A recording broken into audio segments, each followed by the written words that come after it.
What would you do if you woke up at 3 in the morning and a woman was standing at the foot of your bed? Old-fashioned clothes, short dark hair, a pale face with eyes that were completely, utterly empty, like the lights were on in her face, but there was nobody home behind them. Do you speak to her? Do you scream? Do you pull the blanket over your head and pray she disappears? I was 12 years old when I had to make that choice. And the worst part, the part that still keeps me up sometimes, is that I knew exactly why she was there. Because I had walked into a graveyard that afternoon, and I hadn't walked out alone. This happened over the Christmas holidays, 2007. I was 12, and every year my family made the trip from the city out to rural Kentucky, to my grandmother's farmhouse. We called her Grandma Dorothy. Out there, Christmas felt different, real in a way the city never managed. Neighbors hung lanterns from their porch beams weeks in advance. Every household was busy, curing meat, baking pies, splitting wood. The whole community moved like one slow, warm heartbeat. I was 12 and absolutely useless to everyone. So I did what boys do in the middle of nowhere. I roamed. It was the afternoon of December 27th. Cold, overcast, with a thin sheet of snow over everything. I wandered out past the western edge of the village, down a dirt path through the pines, and at the base of a low hill. I found a cemetery. Old, small.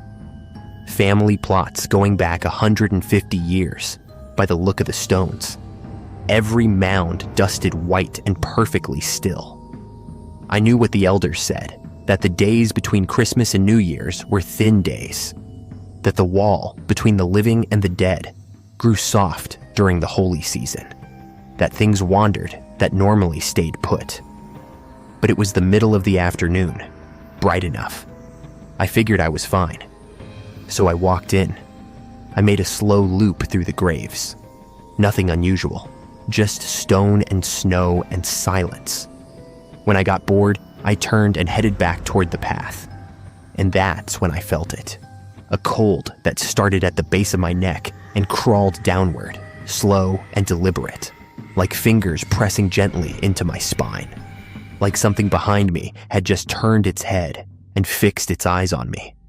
I didn't look back, I just walked, then faster still. By the time Grandma Dorothy's house came into view, I was running. Grandma took one look at my red face and pulled me inside to sit by the wood stove, wrapped me in a quilt, made me drink something warm. Sitting in that heat, the cold feeling faded. I told myself I'd imagined it. That night, I fell asleep fast, curled up beside Grandma Dorothy in the big bed. I slept hard, until I didn't. Somewhere deep in the night, my stomach woke me. I stumbled to the bathroom in the dark, took care of it, turned around to go back, and stopped. Standing in the bedroom doorway was a woman, young, maybe mid-20s, short dark hair framing a sharp jaw, a white blouse with a high collar, a long dark skirt, and on her wrist, a bracelet with pale green stones. She was beautiful, the kind of beautiful that doesn't feel entirely real, but her skin was the color of candle wax, and her eyes, wide open, fixed on me, had nothing in them. No warmth, no recognition, just a hollow, patient stillness. I rubbed my eyes. She stayed. I whispered every prayer I half remembered. She didn't move. Finally, I found my voice. "Who are you? Why are you standing there?" She answered. Her voice was flat and cold, like wind through an empty room. "I saw you this afternoon, in the cemetery, so I followed you home." My whole body broke into a sweat. "I won't go back," I told her. "Please, just go." I reached over and shook Grandma Dorothy's shoulder. Nothing. Shook harder. She didn't stir, not even a little, which was strange because she was the lightest sleeper I'd ever known. The woman just stood there, watching me with those empty eyes. Then she smiled. I cannot describe that smile, except to say it was wrong in a way that bypasses your brain and goes straight to something older and deeper inside you. I pulled the quilt over my head and shook until I couldn't feel my hands. By morning, I had a fever of 103. Grandma Dorothy found me curled up and burning in her blankets. She pressed her palm to my forehead and didn't say anything for a long moment. Then she said, "Something followed you. I can feel it in this room." She dressed, went out the door, and came back 30 minutes later with a woman from further down the road. An older woman the whole community knew, simply as Miss Clara. She wasn't a doctor, wasn't a preacher. She was something the countryside produces on its own terms. Someone who could hear things and see things that ordinary people couldn't. Miss Clara sat across from me and studied my face in silence.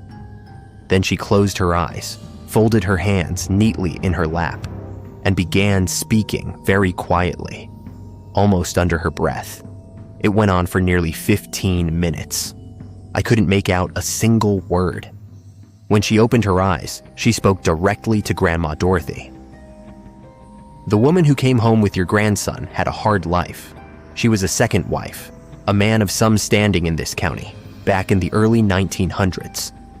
When he passed, the first wife put her out with nothing. She's been wandering that old Hillside cemetery for a long, long time.